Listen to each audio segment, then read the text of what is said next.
Hey, this is Jenny. Welcome. This is the For the Love of Movement podcast, and we are here to tell you all about it.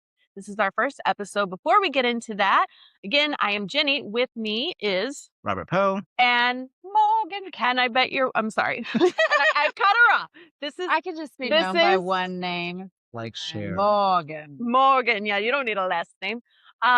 So yeah, we're here to tell you about the podcast, what we have coming up, and who are these people? I don't know. Who are these weirdos? First off, I want to ask Morgan, where are we? Hey. We're at Noteworthy Cafe and Culture. It's a little space in the Central West End that my company that I own and run with my husband, Joe Jackson Pianos, created. It's a coffee shop / community space with a 9-foot concert grand piano. You can't see it, but it's back over there. So behind us is the cafe where we have like coffee and snacks and whatnot, deliciousness. Outside, we got an amazing garden. And then in this space, we use it for the cafe during cafe hours, but it also is used for different movement classes for the community, including some yoga classes, some dance and other movement classes, some art stuff as well, non-movement related. But so we thought we could have our podcast shot here because it's kind of all related. Perfect. It all ties together. Yes. Noteworthy Cafe and Culture, and you should come by if you haven't. Yes, come by. So yes, as you're watching and you're wondering what's with the pianos, what's with all of this, it's like she said, we are in a coffee shop / piano space. The first of its kind, as far as I'm concerned. I know, yeah. And then Robert. So we have Robert, and he is our first episode. So you're going to see our first episode in a couple minutes. But we kept him. It was supposed to be just us. First episode, we're like, well, why don't you stay? And he did. I never left. Yes.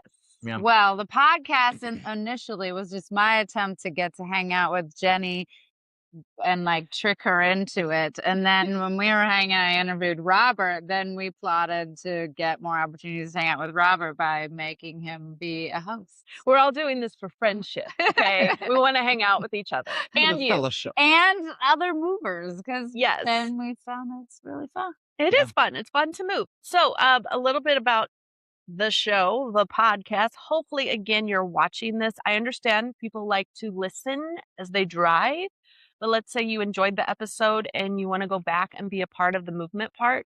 We move in this show. So we will have different movers, different guests, all different types of movers. And at the end, they will teach us how to move and you how to move. So what did you say? They'd get a private lesson. You get a one-on-one session with all these movement professionals, all local, right here in St. Louis. Yes. In your backyard. Yes. And to throw it out there, if you're a mover or you know a mover and you're like that, we need more movers. We need more people to interview. We've got, your Pilates people, your yoga, your dance, your martial arts, your combat arts. I would like a martial artist. We've talked to some people, but we don't know anything about We don't know about the sports. Yeah, surprisingly, we're really ignorant. It's not our thing. So maybe if you know one or you are one and you're like, I'm a pro sports ball guy. Pleading to the camera. Come in and talk to us. Yes. And we will have all sorts of questions because we don't understand. No. And by the way, the three of us are dancers. So the type of move, originally, yes. He still is kicking. I kick it.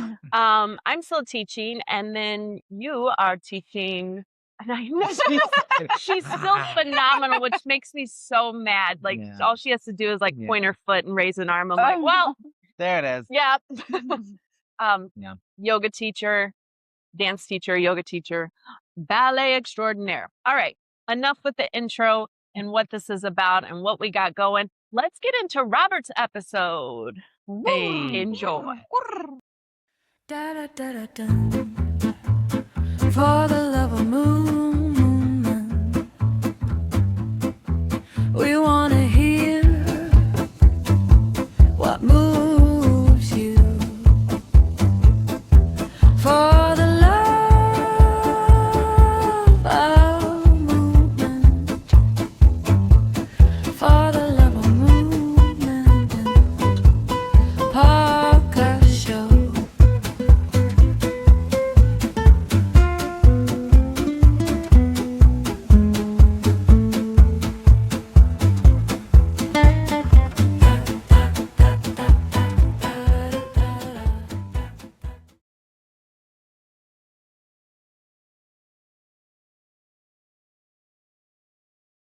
Welcome, everybody. I am Jenny. I am one of your hosts, and this is More. and we are the For the Love of Movement podcast. This is our very first episode, and we're very, very excited to welcome our first guest. We have this man is a former dancer with Nashville Ballet, founding member of the Big Muddy Dance Company, founding director of Ballet 314, whose mission is to celebrate local talent and highlight literacy through the arts. We are so excited to welcome our first guest, Robert Oh, I tell you what, great introduction. So not only is Robert all those fancy things, but he's one of our best friends. So we're so excited he came to sit with us and teach us about his particular form of movement, which is what is your specialty, Mr. Poe? Oh, that's a good question. Dance in general, but I Uh-huh. was trained classically in ballet. Oh, Yeah. okay. Yes. Yeah. So we're gonna go back and we're gonna talk a little bit about Robert and his history in dance and how he got to where he is today. We're going back. This is the flashback Uh-huh. music. Yes. So let's talk about baby Robert. Robert. This little guy who how did you get into dance, Robert? Well, like, how far do I? Let's not go too far, but I was as a young kid, I was very weak and sickly, and so at some point, my physical therapist prescribed dance. They're like, you should probably put the boy in dance so he can get his motor skills together. And so my first dance teacher lived across the street from my grandparents. So Oh. I ended up going to his studio, of course, and I danced what was that? Age 4 for tap dancing, and then jazz around 7-ish, and then I got into ballet. I loved ballet. At let's say 13, 14. So in the beginning, were you like kicking and screaming, or were you? Oh yeah. No. How was your first class? I Did you just have no memory. Oh, we got VHS of my recital tapes, and I was just bumbling along like the shortest little kid out there. uh-huh. I enjoyed it. were there other boys? There was like 3 or 4 other boys. There's a lot of dance studios. A lot of boys are like the one boy with. Oh, and they're like, this is our teaching close little girls, and then the boys like, I like dance, but like I feel by myself. Yeah, well, Yeah. let's stick them in the middle and give them a hat. yeah, Big fast. yeah. Give 'em a For the face. one boy, yeah. Okay. Yeah. One half I had like other boys, but then jazz and ballet I was pretty much doing. Yeah. Yeah. It was fun. I just, Yeah. I liked moving the music. But the ballet started calling to you. Okay. It did, because I took that, and then I was able to get into a boarding arts high school, which was phenomenal. Like, it opened my eyes to so many things. Like, we had men's class, and the girls had point class, and we had partnering, and I was like, oh my God, this is how you learn to do all that? Okay. And so after that, what happened? After that, I tried so hard to apply and audition and to all these colleges, and I got into all of them. Except for one, Wow. because I was like, I'm gonna go to college, and I'm so grateful that I didn't work out because Yeah. it was not for me. I worked my butt off in high school, Okay. and I'm proud of the work that I did. But oh my God, to have to do that in college was just not like. Oh, and do homework. And Yeah, I did that, and it was so hard. I had to, because you have to go to rehearsal. Yeah. I'm still teaching because Oh, I got yeah. to make money, Yeah, and I got to be in class, and there's no time to study or do homework. So No. we're just gonna, Yeah, it wasn't for me. yeah. So you could just focus on dance. I did. Well, I was able to get a job right out of high school, which was miraculous. And so right from then and there, I danced all the way through that first year, close to home, only about an hour away from home. And then, Where was home? We didn't even ask you where you came from. All right, so this is Aiken, South Carolina. Okay. I'm gonna shout it out. So it was Uh-huh. at that time, my first studio was called Crosby School of Dance. Uh-huh. And now, I'm gonna get so much flack for this. I believe it is called Crosby Miller School of Dance. I may be wrong about the title. I'm so sorry. Aiken, South Carolina. I should know this, but I don't. So then after that, I went to the Governor's School for the Arts, also in South Carolina. And then I got into a dance company not too far from my hometown. And then I just started my career right from there. Wow. Danced in Columbia, Missouri, danced in Nashville, came back to St. Louis and danced here, So Was it a dream or is it just something that happened step by step? Things just kept unfolding. Like It was both. okay, so it was a dream. Do you know, before I even knew what manifesting was, I was just sitting with my little friends and like, you know what, we wanna dance all the time, all day long, and then perform or teach in the evening. I wanna live above coffee shops so I can walk downstairs and get my you know what I mean? Like we just had it planned out. And I'm not living above a coffee shop. You are in a coffee shop right I now. am in a coffee shop. So it looks like little Robert manifested this moment. I did. All right, there we go. Yeah, but and it was a dream, but it was also a bit accidental because it's like that path is laid out, but you can't see more than 2 steps in front of you. Yeah. Maybe more like a step and a half. Yeah. So you're just going on this path that seems to materialize as you go. Yeah. So yeah, it was an accidental dream. That's amazing. So would you tell us a little more about those people that you built that? So they were also dancers that were having the same like dancing dream with you. Yeah, I just think it's always like for me personally, I don't know, like dance was not just like I loved dance, but also like all these other people that I was dancing with, like they were like my people. Found them at a young age, and like Mhm. as now that I'm a parent, seeing like my kids, like they haven't really found their people yet because I think a lot of people find their people in college. And I feel like you're my older. people. I found you. Yeah. I truly my people Yeah. when we met. We're all from the same side of the same planet. Yeah. The southern tip of Jupiter. But like, is that part of your interest in dance was finding those people, or what's that? I think so, though. Well, to be honest, I think it was still the love of music and expressing to music, Yeah. and the culture around concert dance helped a lot. Like, I mean, I found people that I was like, oh, because I wasn't smart enough to be a nerd. I wasn't quite a geek. I was more of like a dork, like a lovable, kind I hearted. would say that about myself too. Yeah. I go for dork too. Yeah, like I wasn't Not a freak, not a geek. No. exactly. I was like, I really wasn't a box. Not a nerd. So, but the dancer people were like, oh, I know it's this year. Weird. Oh yeah, I voted weirdest in high school. Proud weird. Liza Minnelli. Yeah. Ready? Yeah. 17. And then so that the social culture of it was, at least for me, was helpful. I mean, also even for my eating, like I grew up in the South. I mean, most things were fried and meat, and which is nothing really wrong with it. But I learned early, like, if I can keep eating like this, I just don't feel well Yeah. dancing. So it was like, oh, try more vegetables, have more rice, and this is not everyone's journey. I'm very well aware that dance is not his diet. Dance leading to healthy, healthy eating habits. Yeah. But for me, it did. And even that's how I discovered, I was like, oh, you probably shouldn't have milk the way you do because you're lactose sensitive. And, and I was thinking on other people who were like, why don't you know? I'm like, why? As I'm like, because You're curled over.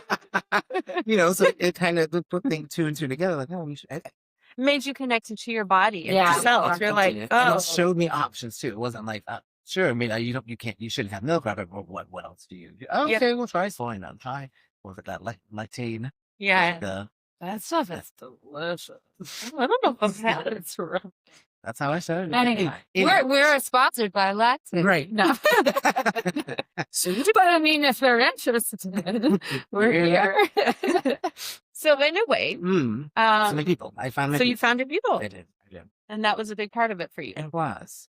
It ended up being a big part, and then I was able to learn how to find my people in all the places. Because I mean, right out of high school, I was near home, but then after that, I went to like, the middle of America, where I had never been, and I found some people there. Then went to Nashville. I was able to like look for those individuals through my little dance career.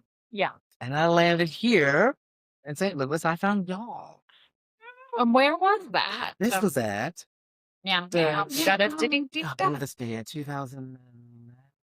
I think so. Yeah. Sounds real. I know. Where this little known dance company called the Big Money Dance Company, and for our audiences, that company has progressed into what's now known as St. Louis Dance Theater. But So we're the oldies. That's right. Yeah. Fun fact, that was originally the For, like, first name. What? 6 weeks. Yeah. Yeah. And then we're like, No, no, it's name. longer than that. Yeah. That's right. I love that. I forgot Yeah. about that. On paper. Yeah. Yeah. Yeah. Yeah. Anything. But found St. Louis Dance Theater / Big Muddy, found you all. Mhm.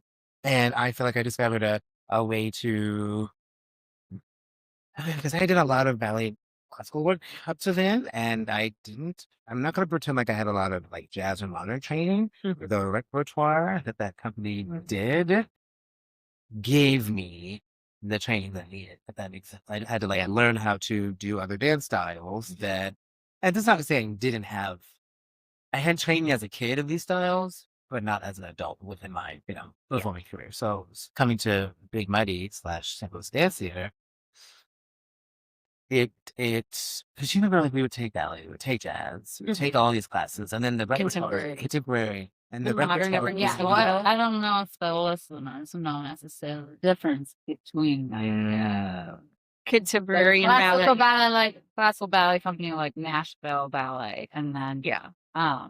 Big Muddy, Big Muddy was a contemporary dance company, so it was ballet based, but Mhm. it's almost like, well, yeah, the difference between classical art and contemporary art, or you might have like crazy stuff going on. But we can still see there's a lady in there. Yes, exactly.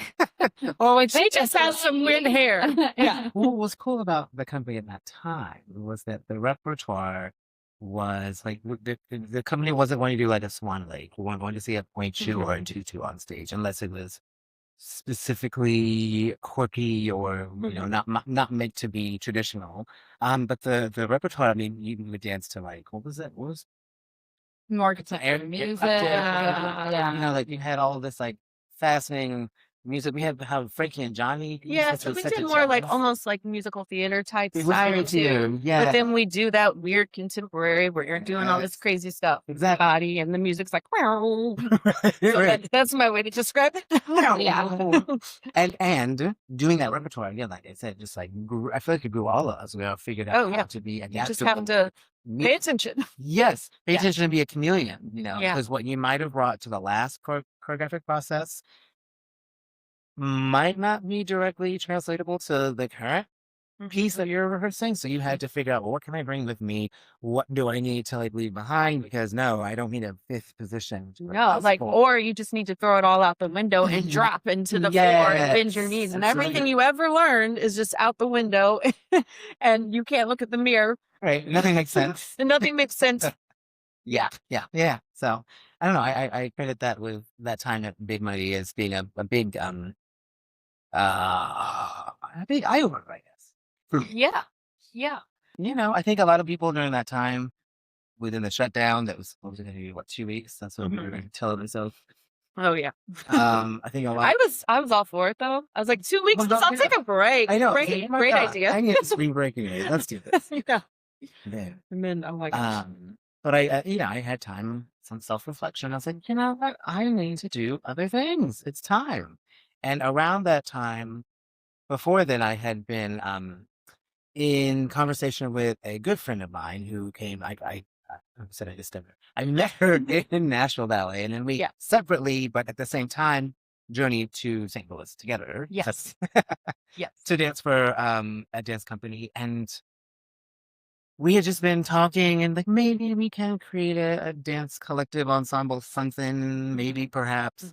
And it never quite panned out until actually that's a lie. So 2019 was when that company started, which is called Ballet 314. Yes. I'm wearing your shirt underneath. Are you? No. I was like, I don't want to hash everybody, but I will maybe. I have a Ballet 314 attire on. I have your merch. so she said. Thanks, Flint. Yeah. So in 2019 we officially founded Rachel Bodie and myself founded that organization. It's a professional dance company, nonprofit. But then for like a year-ish, I was trying to do both Big Money and Which, Ballet 314. oh my gosh. No, it's not even. Oh my gosh, Rachel was. You were I li- direct. Oh, okay. No, So, no, like, I I'm was imagining you as like director, and then like in like ballet at 9:30 a.m. going, oh, I like. No, like it was me. Yeah, that was me today. You know, not what I was just saying. My leg. That's just Robert's It is. quote. Like, Depends on which leg I'm talking about. here. Here, I'm trying. But so no, it was really Rachel holding it down. Okay. I'm her emotional support person. I So guess. did you, or was it like a thing where you were like, okay, I'll support her in this thing that she's doing? Or were you like, oh yeah, I'm gonna help her out? Did you think it was like her thing and you were just like gonna, Well, we definitely. Well, listen, it was us. It was her kind of having the spark of like, hey, if we're gonna do this, this is how we can do it. Like Mhm. an opportunity came her way, and she was like, I think I can use this to be the launching pad for this company.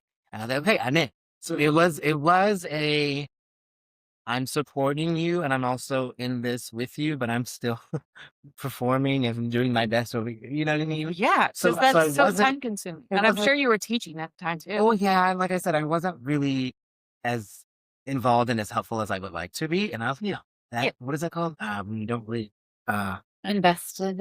imposter syndrome. Oh, okay. That is so me. You Oh, know The the idea of like director, I was like, I can't be it. I not. I mean, I'll contribute in my choreographer way, and I can help Yeah. run rehearsals. Yeah. But like, we'll use the title of director because we need one. Uh-huh. But it's not really, Oh, like okay. and You're like, sure, just write my name down. But Well, you're like, yeah. no, okay, I'll just rehearse everyone now. Well, exactly. I was like, Yeah. I'll do what I know, and I'll do what I can Yeah. contribute. Yeah. And then I got wishy-washy. So then, fast forward 2020, I stepped away from performing with the Big Muddy, Mhm. and I went to doing Ballet Theater for more full time. Mhm. And 7 years later, I'm wildly proud of us. Oh, The yeah. crazy things we have figured out. Me and I will. When I say we, I mean like Rachel is a genius. That woman kind of assuages me daily with how she processes things and how she figures out how to be respectful, how to be forward thinking and equitable, but also, like let's not just let's stop like not paying ourselves. Let's make sure that we got some money too. Yeah. Because oh my God. Yeah. And I think keeping movement, I think I have learned as a teacher, as a director, how to better encourage excellence out of other people. Yes. Something I tried with.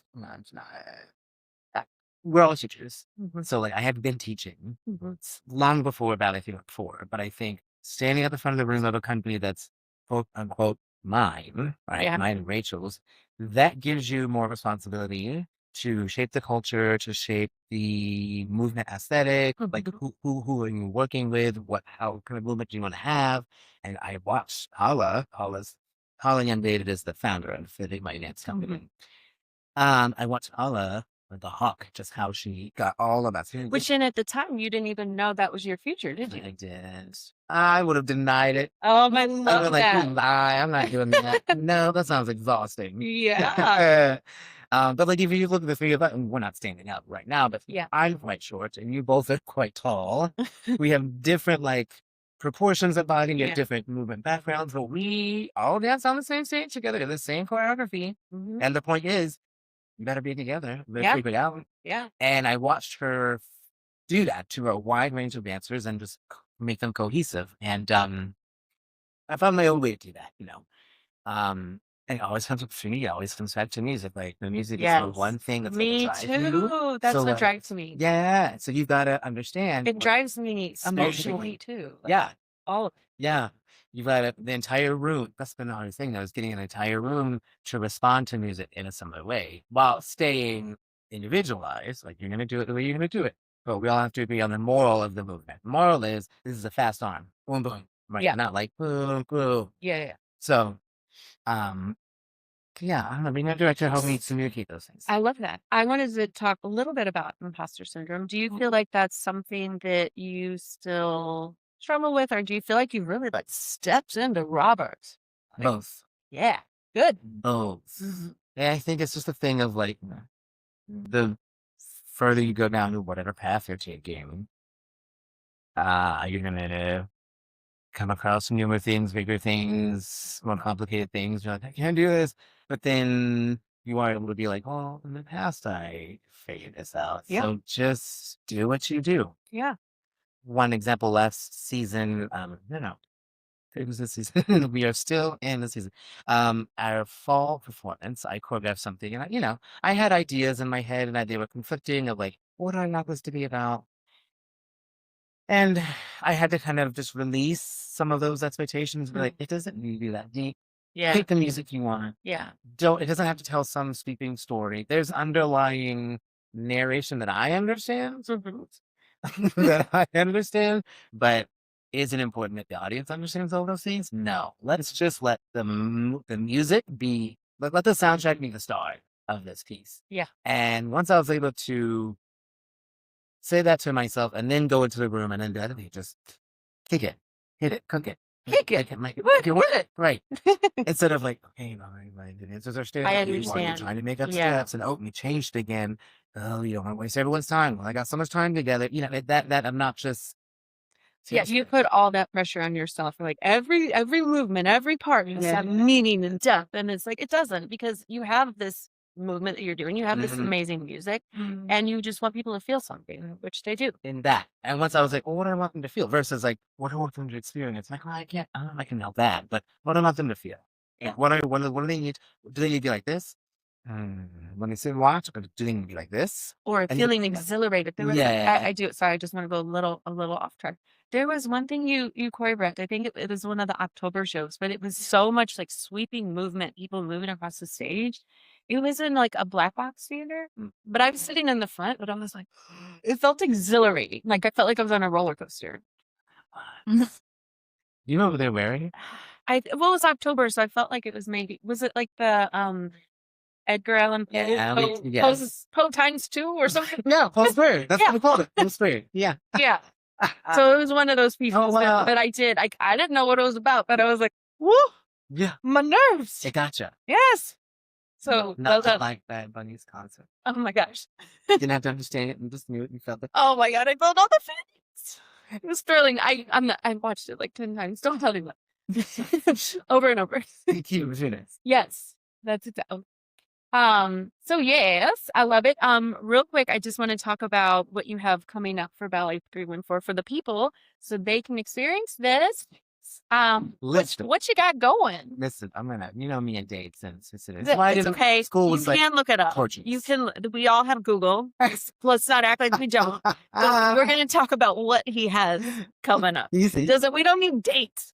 Okay. So first of all, I'll say you can visit our social media, Ballet 314 on Facebook and of course Instagram, and then our website is ballet314.org. It has all of our community dates and appearances. But the next thing we have coming up is a beautiful, it's actually funny, it's full circle. The first thing that Rachel ever choreographed for Ballet 314 100 years ago.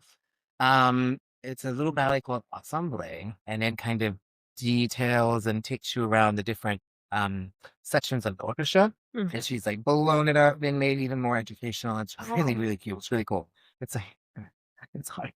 It's like nice and cardio. You're in it? I am in it. I love it. I am in it. It's my, I don't even, we talked about this. Robert, he is a director, but he also still dances. I'm still kicking. He's still kicking and stretching. Yeah. We don't know how much longer, but for now, I can kick. Yeah. Stretch. But anyway, that will be later on this month. I'm not going to tell you the date because I'll get it wrong. So it's fine. It's in a few weeks actually. Awesome. That's enough. I love it. But this is our year where we do our big community engagement push. So we'll go into schools, we go into libraries. We do that anyway. But in the spring, we'll either alternate with like a big main stage premiere in like a traditional theater, or in the alternative years in the spring, we'll like really dive in here.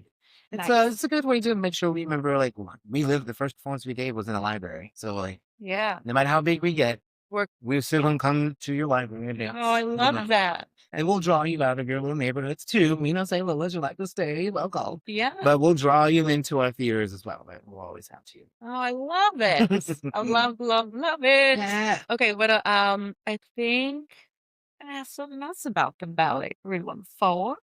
I think that's it. I think I'm gonna hand it over to Morgan. We're gonna do some fun questions about movement. Yeah, we just wanted to, delve a little deeper into stuff then. So we have these questions. We're doing it kind of wild card style. So you get to pick a number, any number between 1 and 16. And you have these little questions with configured. 4. All right. Was there a particular teacher or other influence that drew you to movement or for dance? Yes. We kind of know the answer already.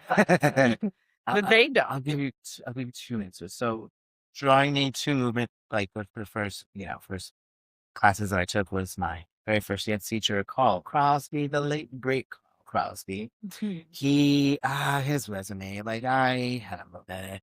But this man, I don't want to spread rumors. I can't remember if he did Broadway, but I know he did a lot of like Broadway style dancing and then also of course ballet. Could you paint the picture for me? Was he like an old crotchety old man already when you were there? Or? So this is not to say his likeness. He didn't look like this person, but you know how Michael Caine, the actor, Yes. This is what I'm already picturing.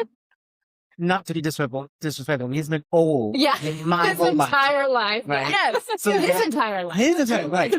Or like He was 4. so that's kind of Mr. Crosby. But then, as I aged, I could actually see him like actually aging. Maybe. So he taught all the classes. All of them. Do you understand? Ballet, tap, and jazz, like throughout the entire day. There was not another teacher that came in to relieve him. So from let's say 4 o'clock to like 8:30, that man was like go, go, go, go, Monday to Friday. Every single class, all the levels, all the disciplines, on a hardwood floor. We bathed in rosin so you didn't slip and fall. It was he played from a record like that, hopefully I can like get that picture. Like you hear the scratching record. Like the record. Yeah. Like, yeah. And he did have Records really were I love better than so much stuff. You just like put it exactly where you need it. and have some tea at home and listen to a record. It's just a good feeling. It's simple. Down. Let's do that. We're all like, Opposites. that's really cool. I'm shooting him to pulling me into this. Yeah. Well, and I wonder if it would have been different if he was a she and then like, Oh, that's a good or point. just a different personality. Yeah. And like whether. I love them. Yeah. I didn't have any male teachers growing up. Okay. I didn't Just just have the ladies. That's the woman. And I'm going to add one more to that. Yeah. There's a choreographer that I worked with twice. Yes. And to this day, I still am like, what would she do? Like, not even choreographically, like specifically, what steps would she do? But I'm like, what? How would she get herself out of this? Her name is Kate Skarpatowska. And she came to Big Money at a time where we were in mild turmoil. And so to have her She was like our foster mommy for a little while. she was. She really was. And I'm so grateful that I got to work with her because she's kind of like a big deal now. Yeah. She's done a big, I thought she was a big deal then. Anyway, the way she created, she was very demanding in that she would ask us to do something and she'd be like, okay, yes. And again. And she only needed just to see it like 6 times. It wasn't just to drive us like, it's not good enough. It was more just, you see it yet, what's next. Yeah. And I was happy to do it again. Yeah. It was also like, Yeah. okay. Yeah, really like high caliber expectations and like honesty, but without like the like, Making you feel like yeah, like so- you're like okay, and you wanted to do, yeah. I mean, Exactly. she's an excellent person at the front of her. She was. Hmm. I guess. But yes, I agree with that. That's Excellence was interesting phenomenal. that you hold. I mean, that's like a model Yeah. that you look to, because Yeah. I think you're absolutely filling both. I mean, Yeah. from what I'd see, Oh, like oh, Yeah. oh my. They're lucky to have you. Oh, thank you. Oh, You and Rachel. yeah. Well, yes, Rachel. yeah, no. Lights. Your bright lights. That's trying to be. You I'm trying to lean on this thing, but it's like making me Yeah. my body all like Casual reasons. Just figured. Pick another number. This is fun. I like this game. Okay. You can sell this I mean, game. and you can do the way she does it on Wildcard. She'll do like a flip it, and you can be like, I want Jenny to answer this question. Stand with me. Hey, I forgot about those. A little flipperoo. We're just straight up stealing her show. But It's like, we're adding some spice to it. Flip it in reverse. Well, we'll have to keep track of the numbers. It's like, what if everybody always picks the same? Don't do there's that. really only a number 4 and a number 12. Okay. Is there any way in which it feels like destiny that you ended up in doing what you do now? absolutely, yes. Absolutely. Destiny that I didn't even know how to recognize. So your kids at home, listen, Children, do listen not up. put so many brackets on your own dreams, because at some point in your life, you're going to have to figure out how to dream bigger. Because if you do put brackets on your dreams, whatever you look for yourself past your current time is only going to be this much bigger, right? Versus what you might be capable of is this. And if you're only like, oh, I can't do that because, and you name all the reasons why you can't do it, you're not going to do it. You might be able to do a little bit more, which is still something to be celebrated. So me, I was like, oh, me not best. I'll probably be like a rehearsal director or something. Like, that's fine. I'm happy with that. Then I'll retire at some point. And then now I'm Yeah. running a company Yeah. that's like fast growing, popular. Like we have so many testimonies from dancers that are working with us or desire to work with us. And like, hey, I experienced you and I love this about you. And it's mostly about, and I'm proud of the repertoire I really do. But it's not even about like, oh, I love the dancing that you give. It's like, I love the culture. I Yeah. love coming in and not feeling like someone's gonna trash talk me in the corner, or that if I slip and like just have not a great day, that it's gonna come back and bite me like Mhm. in the next opportunity for performance or the So it's next expectations of perfection. that some people Yeah. Put. Yeah. which is exhausting and Exhausting. impossible. It's like, Not- it's good to have standards and it's good to strive for excellence. But Yes. that, like, you can't mess up. And excellence and perfection are two different things. And I think Mhm. that's one thing I've learned to be more vocal about is that I don't need you to be I need you to be as consistent as you can Mhm. while you strive for excellence. And while you're striving for excellence, you're gonna have to make mistakes. I mean, I think in this week or last week, I was like, you're gonna have to look like crap for a minute. Yeah, it's true. Because I gave a combination. You almost have to be okay with embarrassing yourself too. Eh, Like you there gotta you go. flop down the floor. I don't know how many times I flopped down that floor not knowing the step. Exactly. Sorry. Speaking of flop, We knew this would happen. But yeah, you got to get over like looking good all the time because you lost. Yeah. Yes. But that doesn't mean settle into that and looking like trash all the time. No, but you're just- like, oh, okay. Just yeah. I mean, you could learn something on Monday, and by Friday, you're like, oh my gosh, like now I get it. But Uh-huh. when you were learning it on Monday, it was like, oh my god, we're Yeah. dancing. and Tuesday and Wednesday. And Tuesday, And yeah. maybe a little bit of Thursday, yeah. Thursday got a little better. Yeah. Thursday was okay. Friday, we're good. You know, and so the exchanges, dancers, be brave, strive for excellence, be okay with looking not great. And then my part of that contract is I'm not gonna judge you for what you did when you were trying something. Yeah. But their part is I'm like, don't learn from it. Yeah. Don't stay here for too long. Yeah. Make mistakes, but make a different mistake. Yeah. Let me know that you're learning in your own right. You're And in a process. Exactly. Yeah. And so that's one thing that what was the oh, it's about destiny. It's a destiny. Oh yeah. I think it says in that. But anyway, that's one thing that I've heard so many people talk about is just the culture of the organization. And so wrapping it back to your actual 12 question. Did I think this was destiny? Now I can recognize it as such, but earlier, of course, not. Yeah. And now I've been trying to practice. Well, what else is in store? Ooh. Past Ballet 314, within Ballet 314, and now I'm trying to, it's the game of like not too many brackets. Like, Nah, I love this bracket idea. Thank you for that talk. It's making me learn and feel. Yes. you learn and feel. Yeah. Too. Okay. Another number. Let's Another do- number. Let's do Another- another. Let's go 7. Oh, this is one we've talked about before. What was your relationship with gym class? Oh, Just fun. physical, So something that wasn't dance as you were growing up. I'm always amazed. Not amazed, but like it's a novelty when I hear people talk about like, all right, Jim, now they speak of it like positively. What was that like? Like I can't say that I was terribly traumatized by gym class.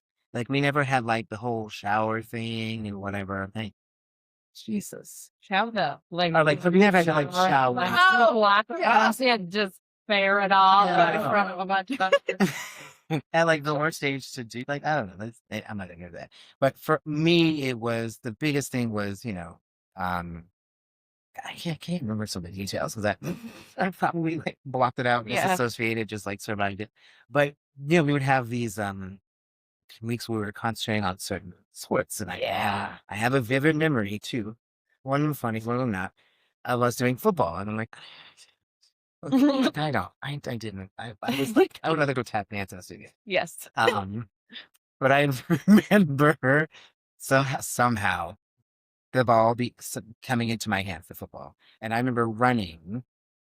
Oh. I went all the way to like we would have done a touchdown. I ran around.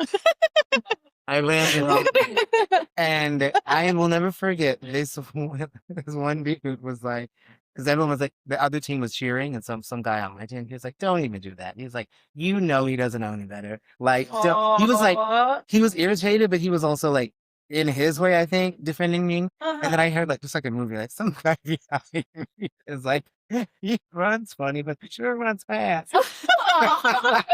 And I was like, In my mind, I was picturing you basically doing like Babe Had Red. We saw Gorge Day to Big Hub. No. And like There- all the way there was a across. line, and I thought I don't. This line could like line paints on the field. I don't know if this was like a line that I need to stay within the boundary of. I have no idea. But in my head, I was like, don't go on there for that line. So I was like, hiding. That was your main. Yes, like don't fall. I have a line. Like that's why I was like, funny. This was like how old do you think? Well, it would have been 14 ninth or- grade. yeah. So was that 14? 14. Yeah. Little Robert. I was like, I don't know. Yeah. Probably shorter than I am now. I can't tell. But yeah, it was. And then the other one was when I was trying to play golf. No disrespect to my coach. I don't know who he was. I don't remember his name. You guys played golf. That's Golf. That sounds fun. Yeah, we had to go around for some balls. Like, whatever ball. Balls. Like we So- Balls. they we didn't even have like volleyball nets or anything like that. We're just like smack volleyballs. just willy nilly. No, yeah, I was just repeatedly trying to hit a golf ball, and I was repeatedly missing or getting off the ground. And I do remember the coach be like, "Oh, cut it out, hit the ball. We're gonna move on." And I was like, Cut it out. like you're on purpose. Yes. He thought. And I remember the insulting thing to me at that moment was like, Knock it off. Quit messing around. Reset. I am together with all of my heart. yes. Oh my I was like, mind. I'm not that person. I was like, I'm not that person. I was like, so gym class was not my favorite, clearly. It was just something to survive, and then, be delighted when it was over. Jenny, talk about you, gym class. Gym class. I'm gonna flip it. Do a flip. Jenny. It was. flip it. I'm gonna head roll this song. It was awful. I hated it. It was terrible, and I sucked at sports. Yeah. I love gym. That's why I like this question. What? I was terrible. Oh, I have a similar story to yours I want to share though. So I had my big shining moment in soccer where like I saw the ball coming and I was like, oh my gosh, it's coming. Like it came through the air and I like, wah! I hit it with my knee and it went all the way across the wrong way. To the wrong. But I was really proud of that moment that I Yeah. made that happen. Exactly. But that was my only Just moment. basically Besides wrong. that, it was horrible and embarrassing. Look at these vivid memories. I know. Well, And volleyball was embarrassing for me. Everybody's waiting for me to serve, and it kept popping off my arm, and it just kept going, and it was embarrassing. And that's all I have to say. Gym was terrible, and I just wanted to go to dance class. I wish I went to a high school or a middle school where they offered dance. Like you're making me play foosball. Wait, different food. No, no, football. I still call it football. I was like, wow, that sounds. I think I got him that maybe. Okay, let's talk about you and your gym. You experience. liked it. Well, I should preface this by saying I didn't take gym in middle school or high school, so it was only elementary. Oh, okay. Well, yeah, that's fine. Oh. Yeah, so you got to hop under Yes, the tent. because see, Yeah. my middle school had dance. And even though my ballet teacher didn't want me to take dance with the teacher that was there, who you know this person, but Okay. yes. Wait, which person are you? Your ballet teacher? I know.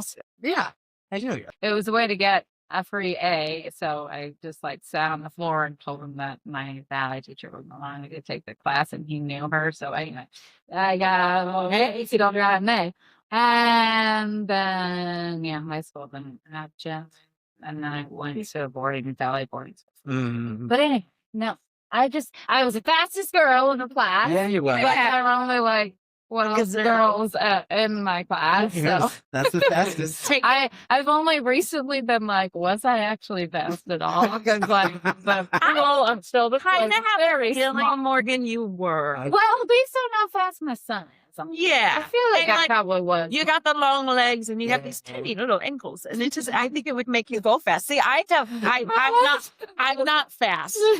And I have the opposite problem. No, but you're just very mobile. Tiny ankles. I couldn't run. I don't even know about it. No, I think it is. But I definitely do have the tiny ankles. Anyway, It's a good thing. I like it. next question. Yeah. Do we keep going? I think maybe one more, and then we'll get to dance. Dance, yeah. Big enough. Big enough. 10. What? This one's more about teaching. So, what are some of your earlier experiences as a teacher of movement? And anything about that? How has your teaching evolved? That's a great question. When did you first start teaching dance? Was it your first class? Oh. The first class I taught, Mm-hmm. I would have been. Okay.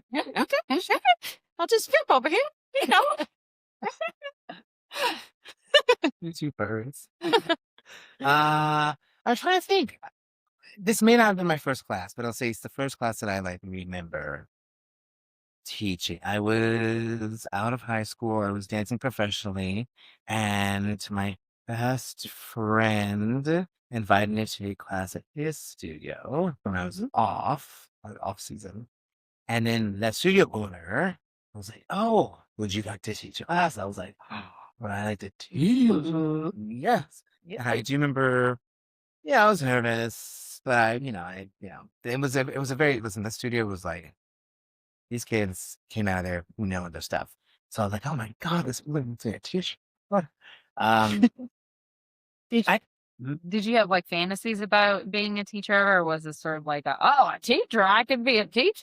well, no, because I think I had already, in my little manifesting moment earlier, I was like, "I'm a teacher." Yeah. So you did. You were a little Robert. It's like, I'm gonna be the I'm teacher. gonna be a teacher. But at that time, it was more like, I need to make money. Yeah. So teaching is gonna pay a Yeah. bill, maybe half a bill. And so it was already on my mind. And I don't even remember if I was teaching at that time. I don't think I did have a teaching job. Mm-hmm. It was just nice to come and teach some master class. Anyway, and so I remember that opportunity. I don't remember that class, but I'll say other classes that I taught kind of in that phase of life. I remember the nerves, especially these are kids, that class I was just talking about. So nervousness, but like there's nothing like having to stand in front of like your peers, people. I remember I was a part of like a summer dance company, pickup company, and I did have to give everyone a warm-up class. And these are dancers I had performed with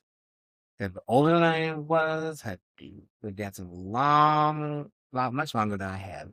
And it was just, it was, there's a lot of time in between combinations. Like you give a, for a warm, teaching a class and teaching a warm up is a little bit different. Like a warm up is like you're getting ready for a rehearsal or performance. You don't need to give them any corrections. Keep it going. Warm your body up. Let's go. Let's get to it. And I didn't know that it was it. So I was trying to like teach a class. And I was like, I don't want to give too many corrections because these people are literally older than me and they don't want to hear from me. Yeah. So I'll make sure the combinations of movement are really, really good. So, you do a thing and then you pause. I come up with another comment. Like no one wants that time in between for you to stand there. Do you prep for your classes at all? Now, yes, I like to do them myself. Yeah. And then it's in my body. Then I'm like, okay, I know how this feels. This will be good. And then, but another thing though, if I'm giving a class that I've already taken, paying attention and making sure that, okay, that didn't look like it did good. It did for me. That's an interesting. Like, Yeah. if I, It can inform you, but at the same time, yeah, it can give you a false sense of how other people would experience it. 'cause Exactly. We're all different bodies. exactly. So I do have to obviously stay present, and let the people in the class kind of inform me exactly like you said of how effective this is. But yeah, no, but I think you asked how my teaching has evolved over time. I think I have a little bit less. Well, that's like a lot less ego in it. Like I used to only show combinations and demonstrate on like with my left hand on the bar, so I can use my right side for this set of combinations. But then if I want to demonstrate something else, I'd be like, let me use my other leg because it's better, right? Yeah. The leg goes high, or it's more turned out or whatever. And I'm like, listen, at this point, both legs are getting lower and they're having less rotation. So I'm like, everyone, you need to have. From an early age, I was like, you need to have it this way because everyone in the room can do that. If you look at me on my left side, I don't have that rotation. So here's what I have to do to make sure. So I learned to use my body to inform others of like, you don't have the standard. Here's how you can still get something out of this versus I hope without looking at my left leg, how low it is. You know what I mean? Yeah. And then, like I said, it took the ego out and I was like, oh, no one's. Well, This bring and it out they're- me. Right. they're- And then I worked, yeah, but yeah. Like exactly the whole point of it. Like, no, they're not here to watch you perform. It's not a show. Yeah. It's a class. So Which that's I mean, if you're a dancer, then you are building up for a performance, and then teaching can sometimes feel performative. that's true. To, That's like, fair. get away from it. Yeah. I think. Putting Right. on Wow. a different hat. Yeah.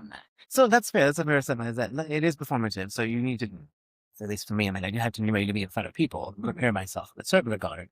But like, I'm not the star. I'm just facilitating. No, I mean, I Yeah. think there's lots of teachers that don't get away from that, and then like, yeah, you're like, no, like it's not really about you. You're Right. creating this thing for them to Yes. advance and move forward. Like, All of I that. don't know, but, Yeah. but because we're so trained to be like, what's perfect and making ourselves look perfect, then sometimes it's hard to get Which is a little. away from that. It's a little difficult to do that when I'm teaching, even with ballet before. I'm teaching on this day, but then on this day I take a class and I'm like struggling. Especially now I'm getting back into things and I'm like, you're just gonna have to suck right now, brother. Yeah. And I'm like, I'm not the standard. I am so Don't look at me. extreme with all y'all too. In fact, y'all should be better than me because you're not, 40. This So is kind of a veer off, but have you ever been injured, like where you had to take a break from?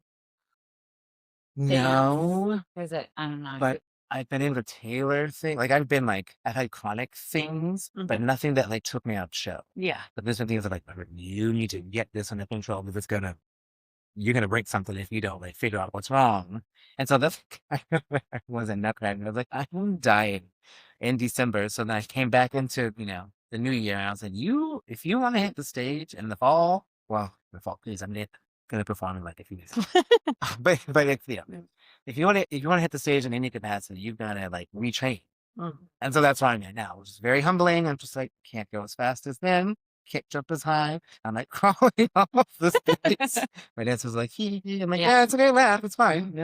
Just help me out. You'll get there though. I will, You because I got a fight. Yes. So I think it's a good thing for everyone to have to go through. Like, I mean, like some sort of setback that you kind of have to like get back from and have that space. And I don't know. It's every time I've gotten injured and then sort of come back and dealt with that sort of like humbling and Yeah.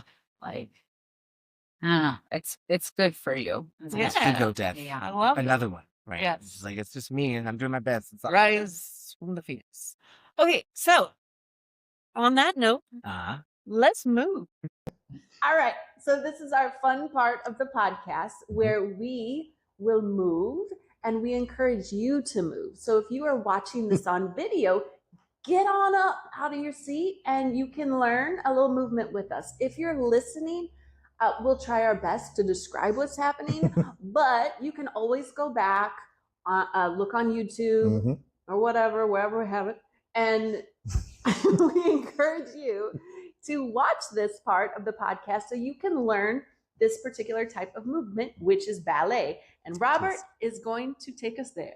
Yes, indeed. All right, take it away. Take it away. So at the end of a ballet class, there's a thing that's called reverence. And it's just a slow, sustained adagio quality movement combination that allows us to give thanks to the teacher. And if there's a pianist, to the pianist, and just to everyone. Just a way to wrap up everything and give honor to those who took the class with us. So for those dance people out there that understand, scoot back. Oh yeah, thank you.